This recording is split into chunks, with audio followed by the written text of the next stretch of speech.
Resumen de la Biblia del libro Tito, parte número 4. El propósito de la gracia y la exhortación final. Capítulo 2, versículo 11 al capítulo 3, versículo 15. Introducción. La carta del apóstol Pablo a Tito es una de las enseñanzas más claras del Nuevo Testamento sobre cómo la fe cristiana debe reflejarse en la vida diaria.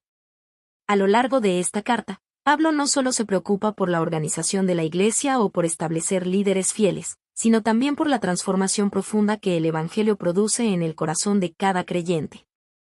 Para Pablo, la fe cristiana no es simplemente una idea que aceptamos con la mente ni una tradición religiosa que seguimos por costumbre.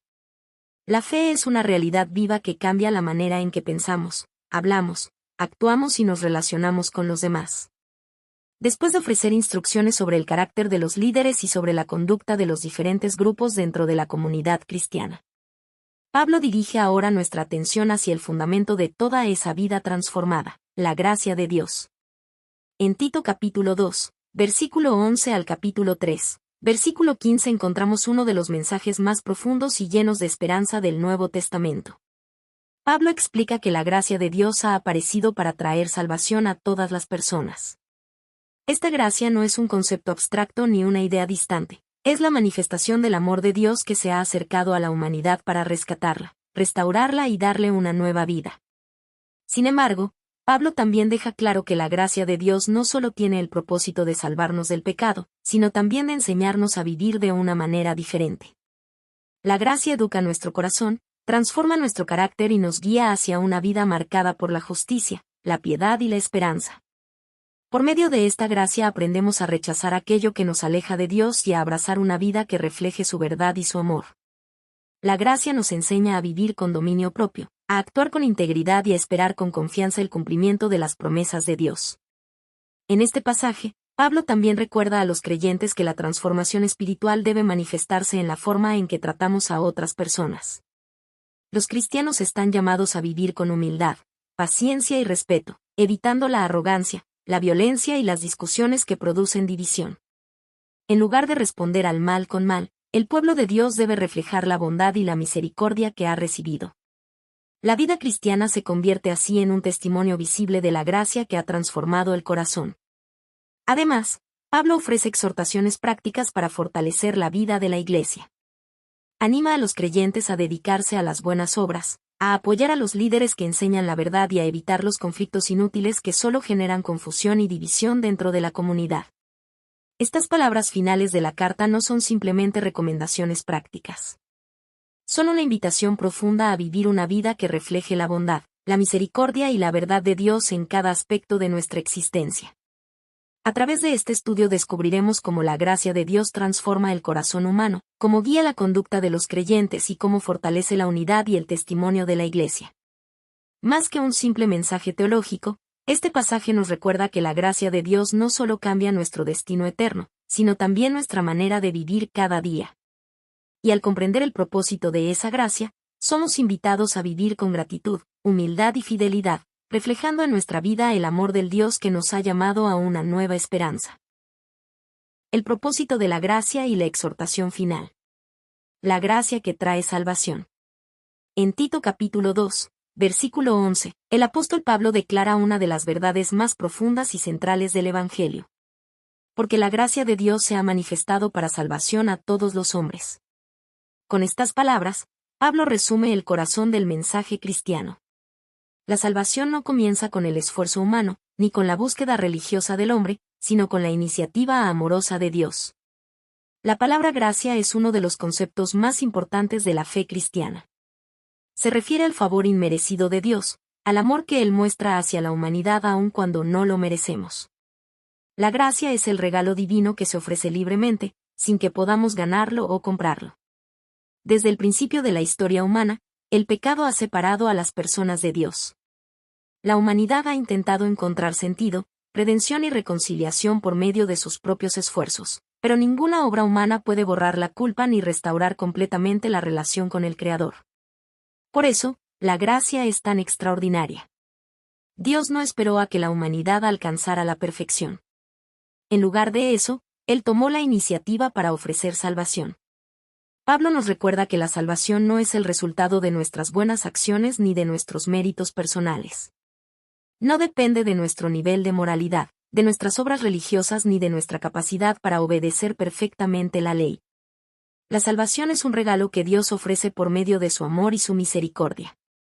Sin embargo, la gracia de Dios no solo tiene el propósito de perdonar el pasado o asegurar el futuro eterno de los creyentes. Pablo explica que la gracia también tiene un propósito transformador en el presente. La gracia educa el corazón humano.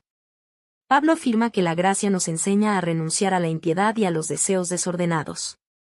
Esto significa que la gracia actúa como un maestro que guía nuestra vida hacia una nueva manera de vivir. Cuando una persona recibe la gracia de Dios, su corazón comienza a cambiar. Aquello que antes parecía normal o aceptable comienza a verse con una nueva perspectiva.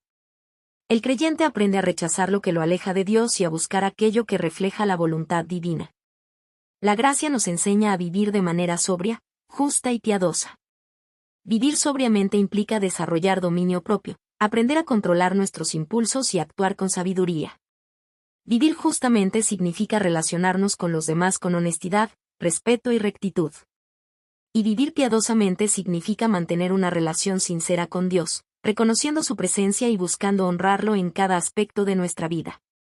En otras palabras, la gracia no solo nos rescata del pecado, también nos guía hacia una nueva manera de vivir. Además, Pablo nos recuerda que los creyentes viven con una esperanza futura. Mientras caminamos en esta vida, esperamos la esperanza bienaventurada, la gloriosa manifestación de Jesucristo. Esta esperanza llena el corazón del creyente de ánimo y perseverancia. Saber que Cristo regresará y que la redención será completada fortalece la fe en medio de las dificultades. La vida cristiana, por lo tanto, se vive entre dos realidades, la gracia que ya ha sido revelada y la gloria que aún está por manifestarse. Esta esperanza no es una ilusión ni un simple deseo, es una certeza basada en las promesas de Dios. Y esa esperanza inspira a los creyentes a vivir con fidelidad, sabiendo que su vida tiene un propósito eterno. Reflexión. La gracia de Dios no solo cambia nuestro destino eterno, también transforma nuestra vida presente. Cuando comprendemos la profundidad del amor de Dios, nuestro corazón comienza a responder con gratitud. La obediencia deja de ser una obligación pesada y se convierte en una respuesta natural al amor que hemos recibido. La gracia despierta en nosotros el deseo de vivir de acuerdo con la voluntad de Dios y de reflejar su carácter en nuestras decisiones diarias. Recordar quiénes éramos y lo que Dios hizo. En el capítulo 3 de la carta, Pablo invita a los creyentes a mirar hacia atrás y recordar su pasado. Él describe cómo era la condición humana antes de conocer a Dios. Las personas vivían en ignorancia espiritual, sin comprender plenamente la verdad de Dios ni el propósito de su vida. Muchos estaban esclavizados por deseos egoístas, dominados por pasiones desordenadas y atrapados en conflictos, rivalidades y envidias. Las relaciones humanas se caracterizaban por la competencia, el resentimiento y la falta de amor verdadero. Este retrato no pretende humillar ni condenar a los creyentes. Pablo menciona esta realidad con un propósito muy diferente, recordar la grandeza de la misericordia de Dios. Porque en medio de esa condición humana aparece una de las declaraciones más hermosas del Nuevo Testamento. Pero cuando se manifestó la bondad de Dios nuestro Salvador, y su amor para con los hombres, nos salvó. Estas palabras muestran el contraste entre la debilidad humana y la compasión divina. Dios no nos salvó porque hubiéramos alcanzado un nivel suficiente de justicia. Tampoco lo hizo porque nuestras obras fueran dignas de recompensa. La salvación proviene únicamente de la misericordia de Dios. Pablo explica que Dios nos salva por medio de la renovación que produce el Espíritu Santo. Esta renovación es una transformación profunda que comienza en el corazón. El Espíritu Santo obra en la vida del creyente, renovando su mente, cambiando sus deseos y guiando sus acciones. La persona que experimenta esta renovación comienza a ver el mundo con nuevos ojos. Sus valores cambian, sus prioridades se transforman y su manera de relacionarse con los demás se vuelve diferente. Pablo quiere que los creyentes recuerden este proceso para que vivan con humildad. Recordar nuestro pasado nos protege del orgullo espiritual. Nos recuerda que todos dependemos de la gracia de Dios y que nadie puede considerarse superior a los demás. Reflexión. recordar lo que Dios ha hecho por nosotros nos ayuda a vivir con humildad. Cuando comprendemos que la salvación es un regalo de gracia, aprendemos a tratar a los demás con paciencia, misericordia y amor. Así como Dios fue compasivo con nosotros, también estamos llamados a mostrar compasión hacia los demás. Vivir en paz y hacer el bien. Después de hablar sobre la gracia y la misericordia de Dios, Pablo ofrece instrucciones prácticas sobre cómo deben vivir los creyentes dentro de la sociedad. La fe cristiana no es una experiencia que se vive aislada del mundo. Los creyentes interactúan con otras personas, participan en la vida social y forman parte de sus comunidades. Por eso, Pablo exhorta a los cristianos a ser respetuosos, amables y pacíficos con todas las personas. Los creyentes deben evitar la arrogancia, la agresividad y el deseo de imponer su voluntad sobre otros. En lugar de responder al mal con mal, están llamados a responder con bondad. En lugar de alimentar la ira, deben cultivar la mansedumbre. Y en lugar de buscar conflictos, deben procurar la paz. Este tipo de actitud refleja el carácter de Cristo y demuestra el poder transformador del Evangelio. Pablo también advierte acerca de las discusiones inútiles, las controversias innecesarias y los debates que solo generan división. En todas las comunidades existen desacuerdos y diferencias de opinión, pero cuando las discusiones se convierten en motivo de orgullo, rivalidad o hostilidad, dejan de ser constructivas. Estas disputas no contribuyen al crecimiento espiritual ni fortalecen la fe. Por el contrario, pueden debilitar la unidad de la Iglesia y distraer a los creyentes de su verdadera misión. Por eso, Pablo exhorta a los creyentes a enfocarse en lo que realmente importa, vivir de acuerdo con la verdad del Evangelio y practicar buenas obras que beneficien a otros. La fe auténtica se expresa a través de acciones concretas que reflejan el amor de Dios. Reflexión. La fe cristiana se demuestra no solo en lo que creemos, sino también en la manera en que tratamos a los demás. Cuando elegimos la paz en lugar del conflicto, la humildad en lugar del orgullo y la bondad en lugar de la dureza, reflejamos el carácter de Cristo en nuestra vida diaria. Instrucciones finales para la comunidad. En la parte final de la carta, Pablo ofrece algunas instrucciones personales y prácticas para fortalecer la vida de la comunidad cristiana.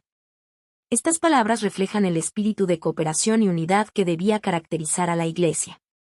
Pablo anima a los creyentes a apoyar a quienes sirven en el ministerio y a colaborar para que la obra de Dios continúe creciendo.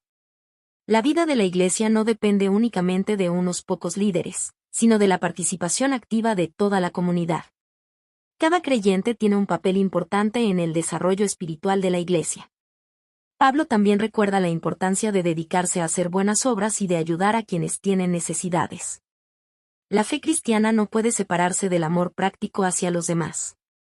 Cuando los creyentes comparten sus recursos, su tiempo y su servicio, reflejan la generosidad de Dios. Las buenas obras no son el medio para obtener la salvación, pero sí son una evidencia visible de la fe. Una fe viva se manifiesta en acciones que bendicen a otros y contribuyen al bienestar de la comunidad. Las últimas palabras de la carta transmiten un espíritu de comunión, apoyo mutuo y bendición entre los creyentes. Pablo concluye recordando que la gracia de Dios debe acompañar siempre a su pueblo. Así, la carta termina con el mismo tema que la atraviesa desde el principio: la gracia que salva, transforma y guía la vida de los creyentes. Conclusión. El pasaje de Tito capítulo 2, versículo 11 al capítulo 3, versículo 15 nos revela con claridad el corazón del mensaje cristiano: la gracia de Dios que salva, transforma y guía la vida de los creyentes. A lo largo de estas palabras finales de la carta, el apóstol Pablo nos recuerda que la salvación no comienza con el esfuerzo humano, sino con la iniciativa amorosa de Dios. Es su gracia la que se ha manifestado para traer esperanza a la humanidad. No es el resultado de nuestros méritos, nuestras obras o nuestra capacidad de vivir perfectamente, sino un regalo que nace de la misericordia y del amor de Dios. Esta verdad cambia completamente la manera en que entendemos la vida cristiana. No vivimos para ganar el favor de Dios, vivimos porque ya hemos recibido su gracia.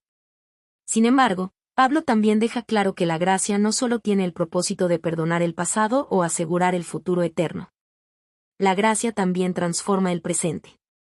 Cuando el amor de Dios toca el corazón humano, comienza un proceso de renovación que afecta nuestras decisiones, nuestras actitudes y nuestra manera de relacionarnos con los demás. La gracia nos invita a dejar atrás la vieja manera de vivir, una vida dominada por el egoísmo, el orgullo y los deseos desordenados, y nos llama a caminar en una nueva vida marcada por la justicia, la piedad y la esperanza. Esta nueva vida no se vive en aislamiento. La fe cristiana se desarrolla dentro de una comunidad y se expresa en la forma en que tratamos a las personas que nos rodean. Por eso Pablo exhorta a los creyentes a vivir con humildad, paciencia y respeto. En un mundo donde el conflicto, la rivalidad y la dureza de corazón son tan comunes, los cristianos están llamados a reflejar una actitud diferente.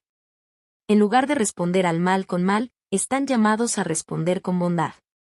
En lugar de alimentar la división, están llamados a buscar la paz. En lugar de actuar con arrogancia, están llamados a vivir con mansedumbre y consideración hacia todos. De esta manera, la vida del creyente se convierte en un testimonio visible del poder transformador del Evangelio. Pablo también advierte sobre el peligro de las discusiones inútiles y los conflictos que no producen crecimiento espiritual. Las controversias motivadas por el orgullo o el deseo de tener la razón pueden distraer a la Iglesia de su verdadero propósito. Por eso, el apóstol anima a los creyentes a concentrarse en lo que realmente edifica a la comunidad, la práctica constante de buenas obras, el servicio generoso hacia los demás y la fidelidad a la verdad del Evangelio. Cuando la Iglesia vive de esta manera, se convierte en un reflejo del carácter de Dios. Las buenas obras, la generosidad y el amor práctico muestran al mundo la realidad de la gracia que ha transformado el corazón de los creyentes. Así, la comunidad cristiana se convierte en un lugar donde la bondad, la misericordia y la esperanza se hacen visibles. Las palabras finales de la carta a Tito nos recuerdan que la fe auténtica no es solamente una doctrina que aprendemos o un mensaje que escuchamos. Es una vida que se vive cada día. Es una fe que transforma el corazón, renueva la mente y guía nuestras acciones. Es una fe que se expresa en amor, en servicio y en una vida dedicada a reflejar la gracia de Dios.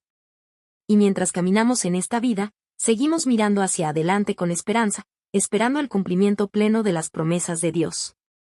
Que esta enseñanza nos anime a vivir con gratitud por la gracia que hemos recibido, con humildad hacia los demás y con fidelidad en la obra que Dios nos ha confiado. Porque cuando la gracia de Dios transforma nuestro corazón, nuestra vida se convierte en un reflejo de su amor en el mundo.